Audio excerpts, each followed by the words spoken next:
tag team this. I'm going to start by just giving a little background to how this came about. And actually, Bev heard me speak in this very spot a while ago, and then picked the idea up and has gone somewhere with it. And then, so Bev will speak a bit to that, and then I'll finish up by speaking a little bit about the things that I have from having the experience of Bev's work, and then what I'm going to do within Christchurch in the future. So, the history of it all. Now, where do I point this? Okay, so that was a picture.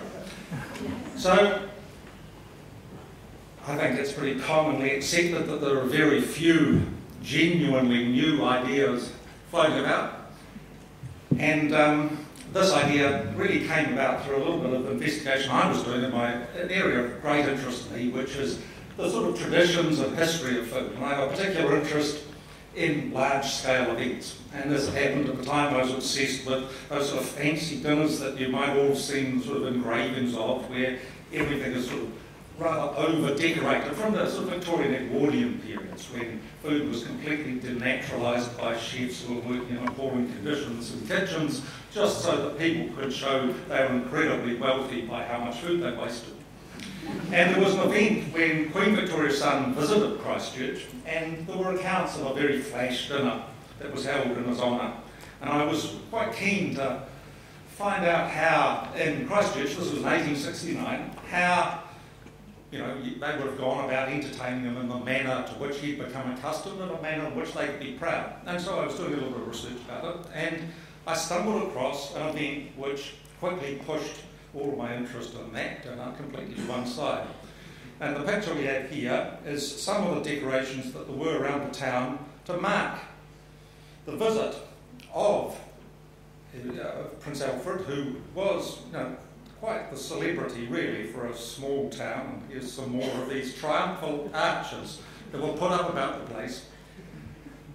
And in the accounts I was reading of this visit and this dinner, I ran across one which an event called the Dinner for the Millions, which was a dinner put on by Christchurch people for themselves, to feel proud of what they've achieved. I'm just going to keep running through these charming sort of slides to give you some sort of taste of the time.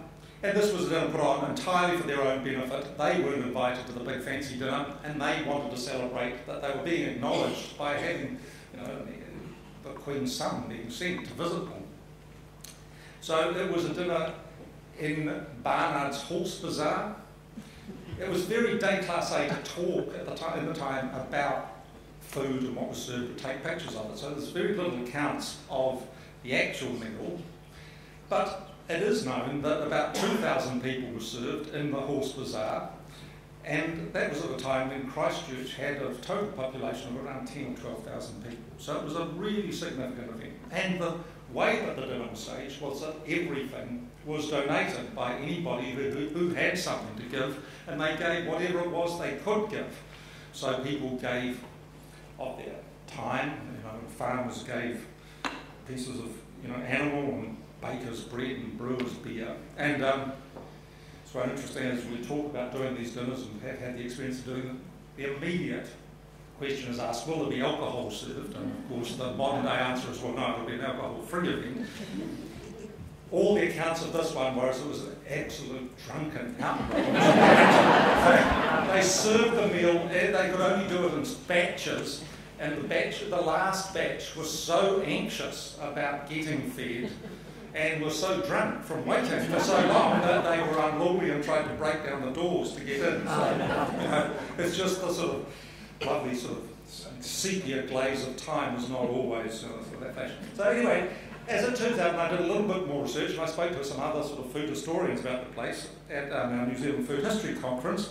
It turned out, Helen Leach pointed out to me that these were very commonplace Victorian events, and a little bit more looking around was done, and an event actually which was strangely linked to Prince Alfred. It happened in Hokitika the previous year, and that was a reunification event for a divided community, because there had been an attempt on the Prince's life by Irish separatists in Australia, which had delayed his visit to New Zealand.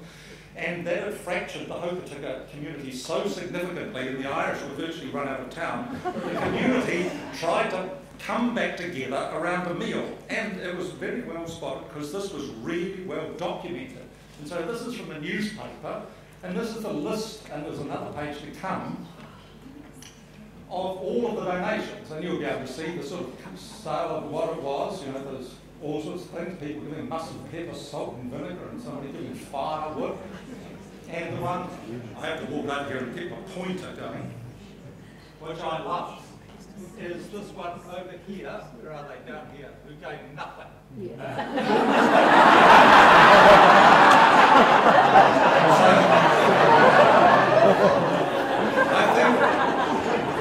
I think more was expected of the course.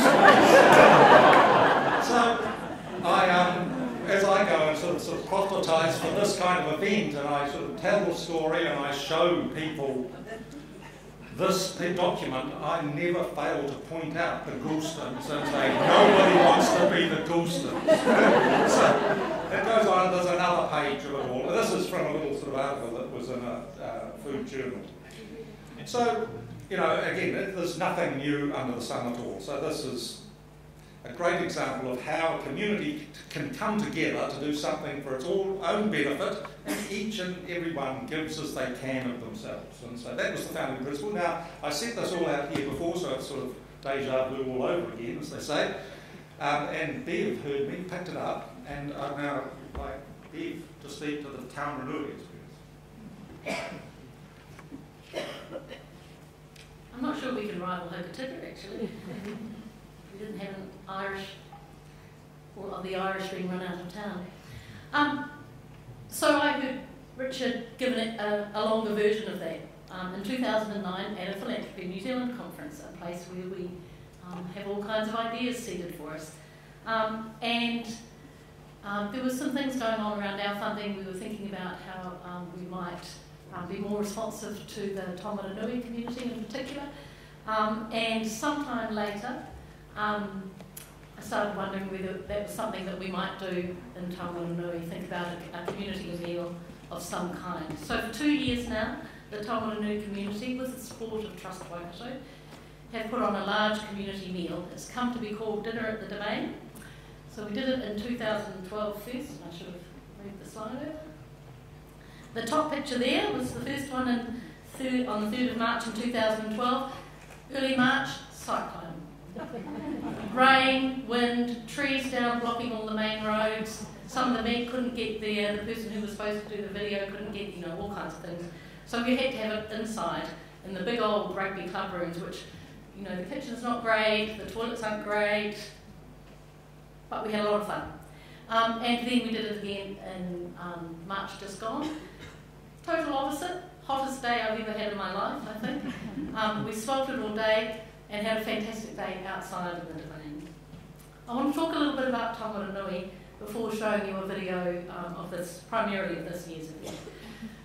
Anyone from Taumarunui? Can I see any hands? Here? Awesome. Taumarunui, you probably know it, it's in the centre of the North Island on the Central Plateau, under the site of absolutely significant mauna at the confluence of two very important awa in our country.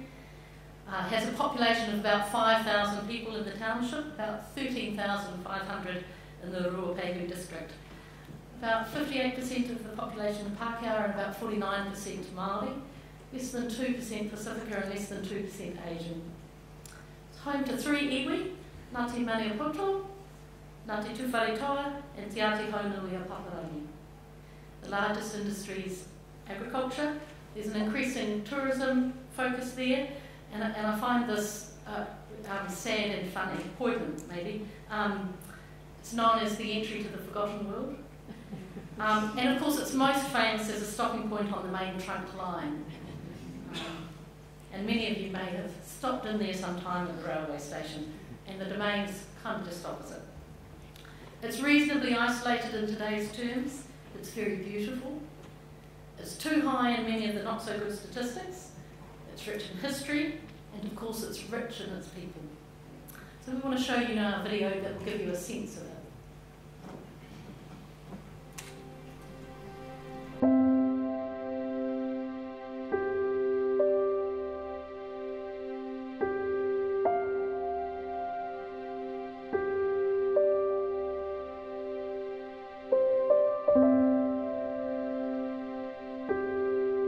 what greater fun than to sit down with a couple of thousand people and complete utter strangers and share a meal, a delicious meal. What I've noticed when I'm there is that everybody actually wants to do something. People don't want to just be the receivers of the meal, they want to be involved in making it happen.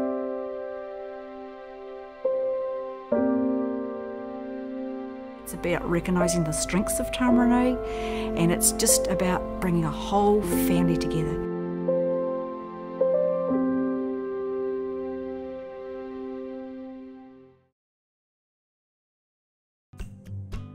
Trust Waikato is a community trust that serves the wider Waikato region, and what we do is provide donations for community groups and community projects all around our region. Kinds of things that people get together to do that really make our place a wonderful region to live in. Dinner at the Domain is a celebration of food and community. It's a celebration of everything that the Taumarunui township has to offer. And through that we're able to acknowledge past and present significant people from our community, and also it's an opportunity to display individuals' contributions to the general culture of Taumarunui. Taumarunui is a wonderful, unique place to be. We're in the middle of everywhere. We have wonderful people that live in the town, but we are isolated, and that's unique for us, and I think that's special for us. The Taumarunui people have chosen to share their food, their cooking, their skills, and then chosen to eat together in one great big community meal.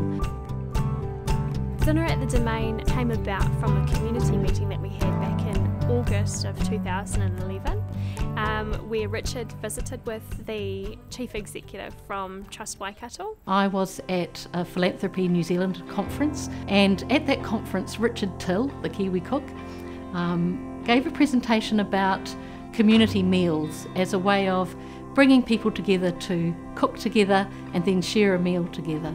And he talked about the history of those meals and about a sense that they might be coming back as a way for communities to get together, to do something for themselves and really to celebrate their community. Sometime later I started thinking about it and wondering whether Taumarunui might be a community that might be interested in having that kind of community meal. They came to my office and said, Sue, how about let's do a dinner in the Domain? I can tell you there's been huge support from Trust Waikato, and it's been so successful last year, and how wonderful it was that they said, let's do it again. Planning started in August this year, going and visiting community groups, presenting about last year's meal and giving them time to consider what they could contribute towards the meal. We started with the vegetable seedlings that were purchased towards the meal, and those were planted together with Department of Corrections and Te Wakapu Whenua at the Ngāhui Huinga Gardens with the local kaumātua and kuia. Several months ago we supplied over 1,200 seedlings, of which the Department of Corrections have been looking after and nurturing until their harvest for this event. The Community Probation Service has been asked to come in specifically to grow the vegetables for this event. They've been weeding the gardens and watering the plants and making sure that they're on track for production when they're harvested in March. We've also been involved with preparing the hangi in the past, and we've been asked to assist with doing that again this year. The hangi is going to be laid down at the venue, which is the Taumarunui Domain. The week before the hangi is due to go down, we'll go to one of the local rivers and collect the stones. We have permission from the local tangata whenua to be able to do that. And on the day, our crews will go down, dig the holes, set up the fire and lay the hangi. And when it's cooked, they'll also go back there and take it out ready for the big feast. A couple of the community groups have stepped up and are offered to host an activity which involves cooking off at the Domain. So one of them is the Lions Club. We're going to have all our members, so every member of the Taumarunui Lions Club will be there on the day to help out. And the curry cook-off, of course, will be a wonderful way of the members getting involved directly by providing some of the ingredients and helping out on the day. The contestants have 35 minutes to create a delicious chicken curry, which is cooked on the day and then served as part of the meal. So another big hand, guys. Let's do it. Let's give it to them. Lots of spices. Spices. Good mixture of spices. We have something like 13 marae here in Taumarunui. Those marae are all affiliated to 3 separate iwi. So there's Ati Haunuia Paparangi, there's Ngāti Tū Wharetua, and then we have Ngāti Maniapotohu. We have a marae challenge between marae that represent the 3 iwi of our area, and it's a mystery challenge. They get a box of ingredients and they won't know what they're cooking until they're there. So they're going to have a marae bake-off, maybe cook-off, maybe they're cooking. But that's the excitement, I think, because they won't know what they'll be doing on the day. It's going to be that much of a surprise. All kinds of community groups, all kinds of people come together. They grow food over the months beforehand. They decide what parts of a meal they might be able to contribute. They build a whole range of activities that happen at the domain, right in the centre of the town. The day is really so special because there's so many people involved. People are picking things up out of their garden. There's community gardens been growing now for quite a few months, and everyone's going to be bringing all their vegetables in, and it's about the volunteers too on the day. Hundreds of volunteers, 600 kilos of meat, 500 hangi, just a massive effort from the community and an opportunity to just celebrate and chitter-chatter around the table and get to know each other. Good morning, this is great this morning. We're cooking breakfast for the volunteers. Everybody's been here early this morning at 7:45, haven't they, Brian? Yeah. And just everyone's having a wonderful time getting fed before the big day starts, and looking forward to having a wonderful big family day. Well, Dinner at the Domain has just been a wonderful community initiative. It's a family fun day, and that's what we want to see it. It's just so nice to see so many people come together as a big family, all enjoying dinner together, having lots of fun on the day. People get into the spirit of things when they see the capacity of the meal. They pick up a peeler or they pick up a knife and they start to join in. And with that comes really good quality conversation and quite a few laughs. It's like having a massive extended family down in the one location for the day and just enjoying each other's company. Its main purpose, and I think, is gathering the people, and that we all take part in being of Taumarunui. The community focus, being able to give back to our loyal customers that support us throughout the year, so it's nice being able to help out in our community. The whole family and community getting together and really enjoying the day. Seeing the community coming together and just seeing what a fantastic group of people we have here and how they're ready to step up and just serve. Just hoping that all the community and all the whānau around just really enjoy themselves. And I think everybody does their share here, everybody puts their hard work into it. It's all about the kai, it's about the people, it's about the place, and that is why we are here. It's been a great pleasure for Trust Waikato to be involved, and we hope that Dinner at the Domain will continue in some way, shape or form. Beyond Dinner in the Domain, I still see people and they wave out and say hello to me who I would not have otherwise met if I hadn't met them at the dinner and if they weren't contributing to something bigger than themselves. And I think in sharing that contribution, we really break down some serious barriers and get to know each other a whole lot better.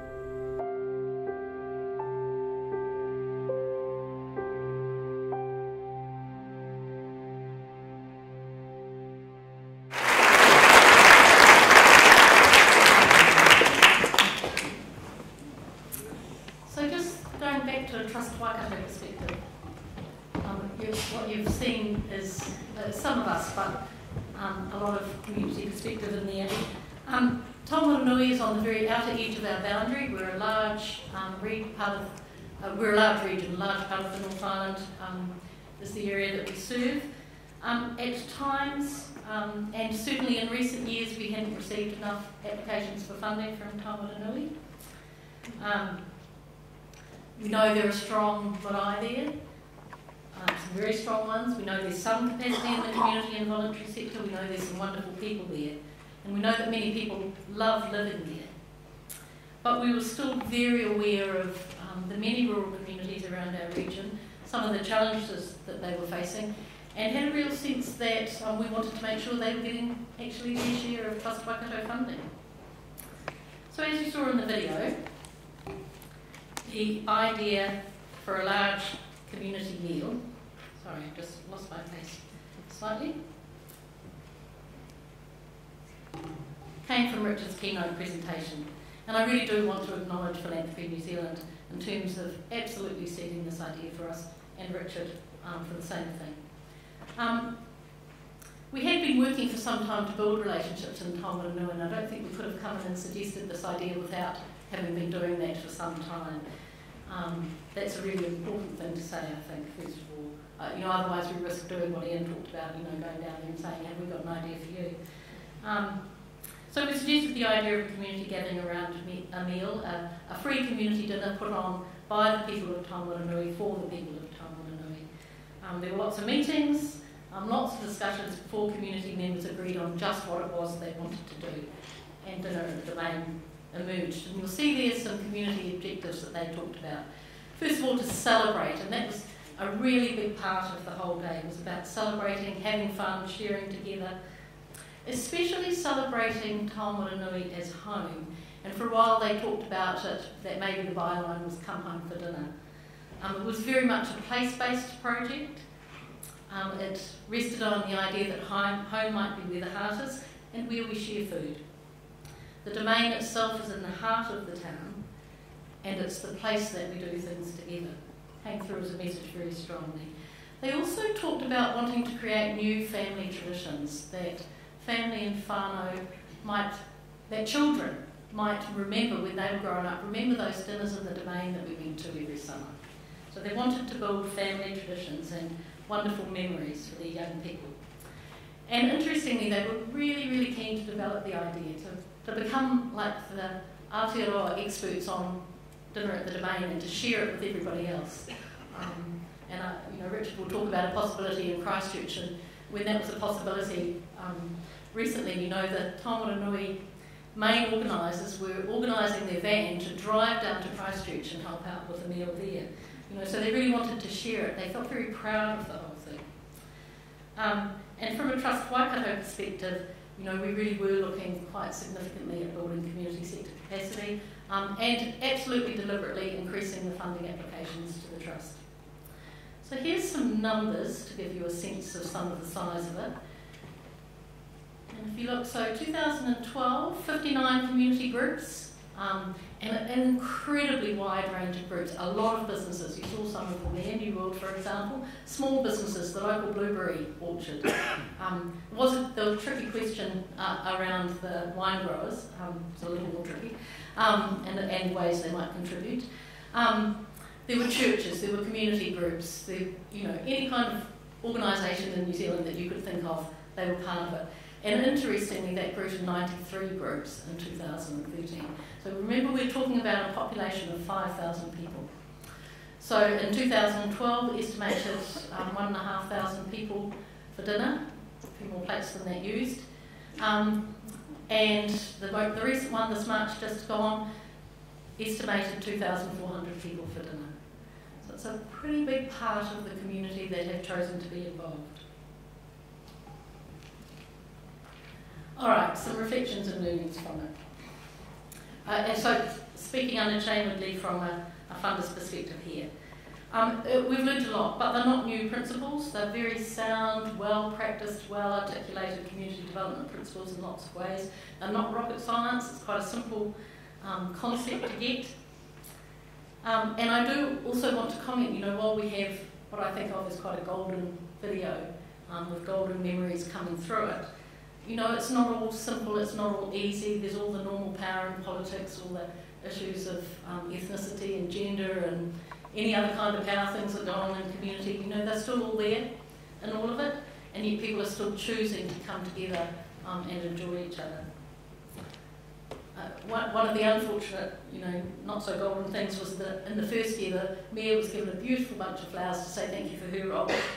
Well, somebody stole them.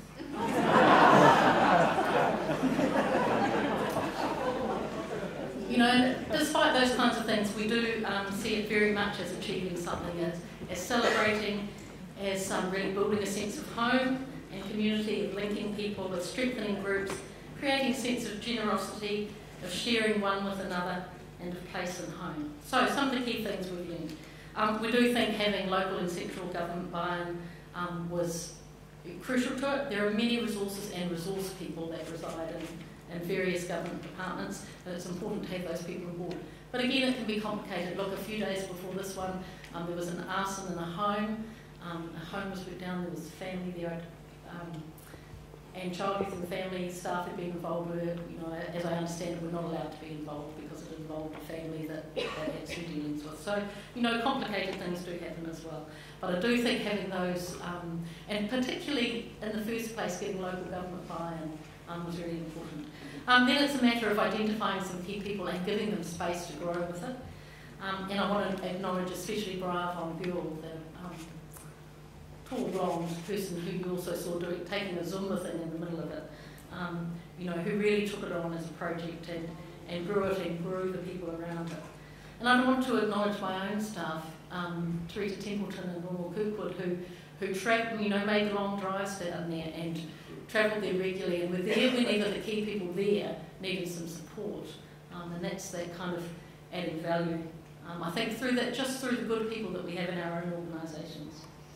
I do also want to acknowledge the community, our trustees and their decisions around board support for the project and allowing the room to move in the ways that we supported it.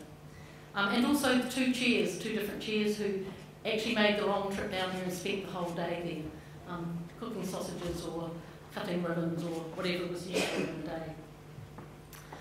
Really important to be responding, and I think to have ideas, but not to be managing or controlling or any of those things. And sometimes, that does get tricky.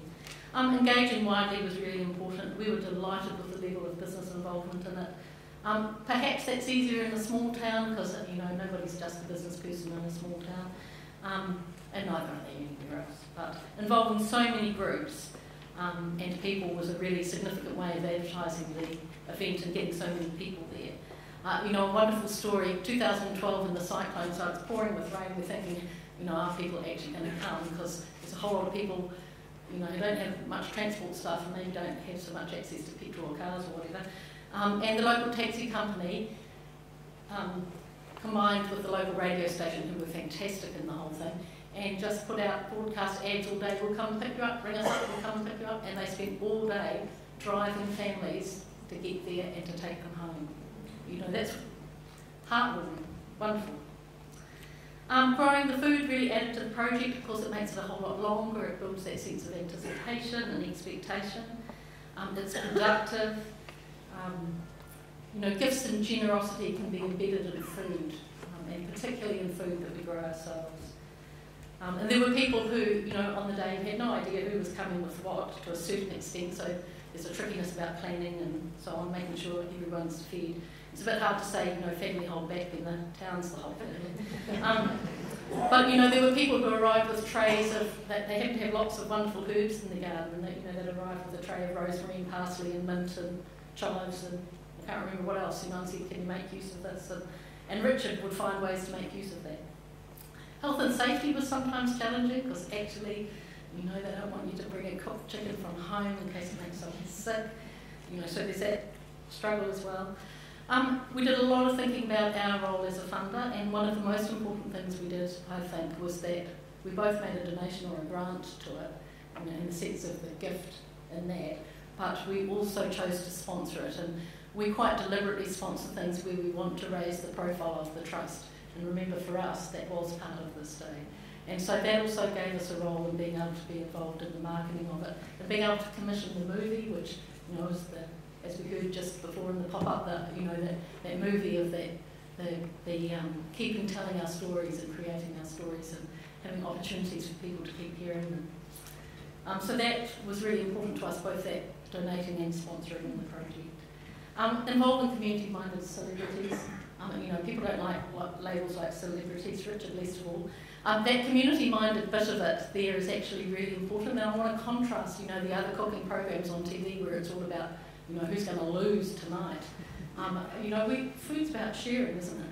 And so to have someone who's interested in food, like Richard or Peter Petey from Kai Time on the Road, to have someone like that who is absolutely, deeply entrenched in the idea that food is something that we share and that warms us together, to be part of the day was great. And people, as you can see in the photo there, people feel special because someone they've seen, on TV regularly is there with them. It just lifts people and you watch them smile and love it. So the Keeping Celebrating, we think the video is a story. There's a YouTube version of it. It's there for members of the community to keep telling the story, to keep enjoying it. And there are ways of keeping celebrating. And then, of course, it's really important to debrief, to reflect. There's been lots of learnings, lots of management things about volunteers and how you serve food to that kind of number of people and so on. And then debriefing for ourselves as funders about our role. And there are some really good conversations to have now about sustainability. Where to from here? Is it something that goes every year for a while, or is it every second year, or how will we think about that, and how will that carry on in terms of actual capacity on the ground? So lots of things to think about there. And now, just with one last photo, I'm going to hand back to Richard. You've heard the story of Dinner at the Domain. There are other things happening around the country, and it's a great concept. I would just warmly recommend this kind of idea to people. And Richard's going to talk about some other ways that it can and is happening around the country. Thanks, Bev. And it was a real, it's a pleasure, as Bev says, to work alongside people in the kitchen. I've always found that to be sort of quite a great way. It's a very intimate thing. You stand alongside people, and it's sort of a bit like driving your kids around. You actually often have the best conversations in the car driving to places because you're not actually sitting face to face talking, but you're sort of facing in the one direction and going somewhere. So anyway, it was always my ambition to do one in Christchurch because as a guy, you see something like that thing in 1869 and they had, 2,000 or 10,000 there, you think, well shit, I've got to beat that. So it's just a guy thing, and this is not meant to reflect any way on the Taumarunui thing, which is a fantastic movement, and each one forms itself in its own way. But I always wanted to do one in Christchurch and beat by numbers, that one. And we were sort of pottering along, and then the earthquake happened. And the earthquake threw up a lot about our relationship with food and community, and in a really good way. And there's plenty of examples, and you all will have seen them, of the whāmiami and the people helicoptering meals in from North Canterbury to the people out east till they were stopped by food safety experts.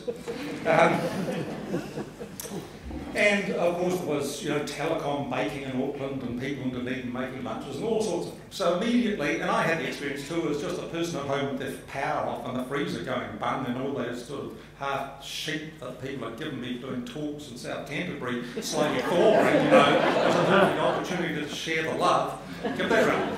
So in many ways, the earthquake has provided Christchurch with an opportunity to do the dinner in the way we've always wanted, but even better, because the one thing we've got now is space. And we wanted to do it in the central city, and we wanted to do it this year. But as it happens, the central city, the square isn't going to be open, as best advice, at all this year. So our plans are now to do it in March next year, around harvest time, because harvest has all those traditions around the community celebrating the sort of bounty of everything that's in front of it. So we're aiming to take over the central city, and I've just been slowly going around showing them that slide and pointing out that nobody wants to be the person giving nothing. And a very interesting thing was raised in Ian's talk before, because I've always had this quandary, and I'm not looking for an answer, but I just have to say it because it just brings that thought right back to my mind. Is it sponsorship we're seeking, or is it sort of a philanthropic donation? Because the giving, in a sense, to me, has to be equal, from the person who brings along the bucket of herbs to the person who maybe is going to donate a container load of frozen chickens. Those are both given, but in an equal sense of their ability to give that one thing. I mean, it has to be the same, whether it is a large industrial food producer or a woman with Alzheimer's who baked a cake for it because she read it in the paper and then forgot and gave all but one slice away, but then took the slice down and it sits on the baking table. All of those things are given in the same spirit and they have an equalness, which, you know, sponsorship, and so I sort of wrestle with these things, but then again, the fact that you just want it to happen and you want it to happen however it will evolve determines the fact that if it's asked, sponsorship is asked for, then sponsorship will be given because we'd rather have it happen than not. So we have a rather large and sort of amorphous group that changes shape, sort of trying to put it together. There's somebody in the group who gets very enthusiastic about the idea of all the waste doors out of houses in Christchurch, and they want to put together a table that stretches from here to goodness knows where, out of doors, out of demolished houses. Go for it, I say. Yes, it sounds preposterous to me, but go for it. And then I spoke to some other fellows who said, gee, we've got a lot of diggers around town. I said, yeah, there's a lot of empty ground. So I spoke to a few of the digger guys, and they got absolutely frisky plus about the idea of putting honey down with diggers. And then one of them said, and then we've got the electromagnets, we can lift all the baskets out. And then you get that kind of enthusiasm. And then, of course, the soil is of questionable quality, and so we then have to go, maybe just dodge the environment Canterbury question altogether and just truck in clean soil and line pits with clean soil because there's somebody who's prepared to do that. So, what we're really looking to do in Christchurch, well, we've got to stop. I'm almost at the end, it was just sort of rolling up to the big conclusions. I thought it was a strange technical. So anyway, around the sort of, we're going to be big in Christchurch. We're trying to do it. There will be a large hanging area. There'll be a large, contraption running down the middle of the street, which will be basically a giant frying pan. Things on an enormous sort of scale, and we're doing it as a dinner for Christchurch to feed itself. But as time's moved on from the earthquake, we've sort of done a lot of talk in and around the group and the people involved in it, and our enthusiasm now is to do it as a meal which Christchurch puts on for itself, but we're also wanting to say, well, actually, thanks New Zealand, come down and have tea with us. So we're going to try and make it a dinner which Christchurch puts on for itself and anybody else who cares to come. So it's... Are you going to come? I'll be sure to bring something. We're going to try and, you always got to do about a bit of a world record. We're going to try and have the sort of world record, ladies a cake stall. And we're going to try and sort of do one whole street block completely covered in cakes and things. So anyway, that's our sort of ambition. Obviously we have to raise, the reality is we have to raise money, but we also just have to put the word out there. And it's happening. There's a lot of things around Christchurch around mapping the old gardens and residential red zone as they're slowly demolish the old fruit trees so they can be used. There's people wanting to set up gardens in the central city and all this sort of stuff. Anything. The world's your bloody oyster in this sort of situation, but more so in Christchurch. And it works on every scale. Small, large, Taumarunui, Christchurch, a small school group who wants to raise funds for their kids to go to the bloody ice tap dancing competition. Selling sausages outside Bunnings on Saturday, put together a dinner that you charge each other to go to. It's a hell of a lot of fun. So anyway, thank you for the time. Do we do questions? We don't have time for that. No.